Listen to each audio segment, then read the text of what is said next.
তোমরা এমন এক জমানায় আসো এখানে সত্য প্রবৃত্তিকে নেতৃত্ব দেয়, অর্থাৎ প্রবৃত্তি যা চায় তাই করতে পারে না।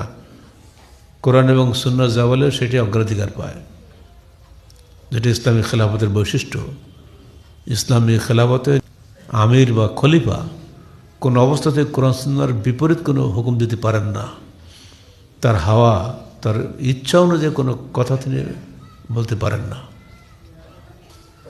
কিন্তু প্রচলিত গণতন্ত্রে, এর নামই তো হলো গণতন্ত্র, ঝগড়াতন্ত্র, দল পূজা, মিছিল চলছে আমিও চললাম, বা শেষ, আপনার নিজস্ব স্বাধীনতা নেই।